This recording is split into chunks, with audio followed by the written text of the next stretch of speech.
Automatic.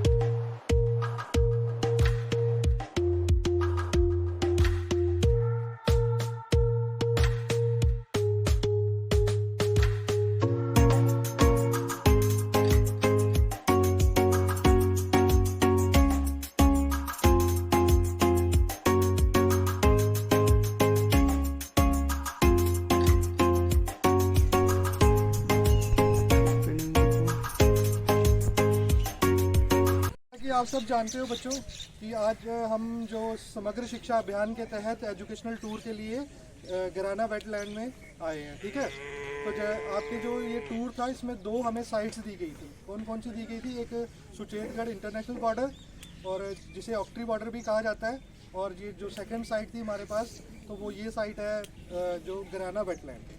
तो गिराना wetland की मतलब क्या हिस्ट्री है, क्या इंपॉर्टेंस है, उसके बारे में आपको मैं थोड़ा बताऊंगा, और जिसको आपने खुद भी घर पे जाके भी पढ़ना है और उसके बारे में और ज़्यादा सर्च करना है कि इसकी और क्या खासियत है, क्योंकि सारा तो मैं आपको 1 मिनट में या 2 मिनट में नहीं बता पाऊँगा। तो ये जो गिराना वेटलैंड है, एक्चुअल में जो वेटलैंड का मीनिंग क्या होता है कि एक ऐसी भूमि जो मतलब कि जिसमें पानी भी और ज़मीन भी, मतलब कि आर्द्र भूमि जिसको हम कहते हैं हिंदी वर्ड में। ठीक है, तो वेटलैंड का मतलब होता है आर्द्र भूमि या ऐसी ज़मीन या कोई तालाब जहाँ पे पानी भी है और ज़मीन भी है।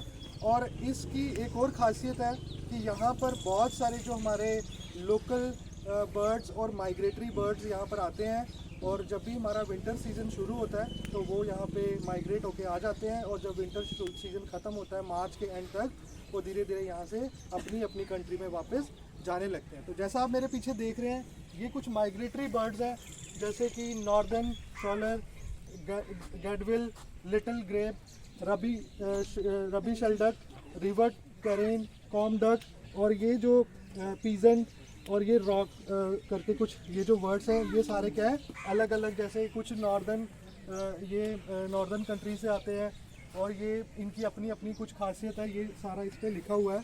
तो मैं आपको 1-2 बर्ड के बारे में बताता हूँ। जैसे यहाँ पे दुनिया का सबसे ऊंचा उड़ने वाला हंस, जिसका नाम होता है राज, जिसको हम बगला कहते हैं या क्रेन। ठीक है, तो वो जो मतलब कि सबसे ऊंची हाइट पे उड़ने वाला, वो भी यहाँ पर आता है। साइबेरिया के कुछ जो चिड़िया, छोटी डक्स वगैरह, और कुछ मतलब कि कुछ बर्ड्स हैं जो यहाँ पर आते हैं और वो बड़ी हाइट पर उड़ते हैं। और कुछ ऐसे बर्ड्स हैं जो एक दिन में 100 माइल और 1000 माइल तक ट्रैवल भी करते हैं। कुछ बर्ड्स ऐसे हैं कि जो सुबह यहाँ पर आते हैं और शाम को पाकिस्तान में वापस चले जाते हैं, या अदर नेयरिंग कंट्री में वापस भी चले जाते हैं। ठीक है, तो ये दिखाने का पर्पस क्या है कि बड़ी जल्दी गवर्नमेंट इसको क्या बनाने जा रही है, बर्ड सेंचुरी। जैसे एनिमल मतलब कि जैसे हमारी अलग अलग तरह की सेंचुरीज बनती है, उनको प्रोटेक्ट सेंचुरी क्यों बनाते हैं, वैसे वाइल्ड लाइफ सेंचुरी होगी, क्यों बनाते हैं कि वहाँ पे उस एरिया को प्रोटेक्ट करना और वहाँ के जीव जंतु को प्रोटेक्ट करना। ठीक है, और उनकी मतलब कि उनकी आगे उनको बढ़ाने के लिए। तो ऐसे ही इस एरिया को भी गवर्नमेंट ने क्या करा है, किसी स्पीशीज़ को बचा के रखना। हाँ, इन स्पीशीज़ को बचा के रखने के लिए गवर्नमेंट ने एक इनिशिएटिव लिया है कि इसको बर्ड सेंचुरी के रूप में इसको क्या किया है ना, इसको सुरक्षित बर्ड सेंचुरी बनाया जाएगा। तो इसीलिए आप लोगों को स्टडी टूर कराए जा रहे हैं, जिससे आपको नॉलेज हो। और इसकी एक और फ़ायदा है कि अगर हमारे आस पड़ोस में ये ऐसा कुछ भी एरिया हो जहाँ पे पानी रुका हो, तो हमारी ज़मीन की उपजाऊ शक्ति बढ़ती है। ठीक है, और ज़मीन का जो वाटर लेवल है वो क्या होता है, रेज होता है। तो और एक चीज़ एक और जो आपको याद रखना है कि जो बेस्ट क्वालिटी का राइस होता है, जो हम चावल खाते हैं, सबसे जो बेस्ट क्वालिटी का राइस है वो गिराना से ही उगता है। 5 स्टार जिसको दिए जाते हैं, 5 स्टार की रेटिंग दी जाती है, वो गिराना वेटलैंड के नियर ही पाया जाता है। और उसका रीज़न क्या है कि यहाँ पे बहुत सारे माइग्रेटरी बर्ड्स आते हैं।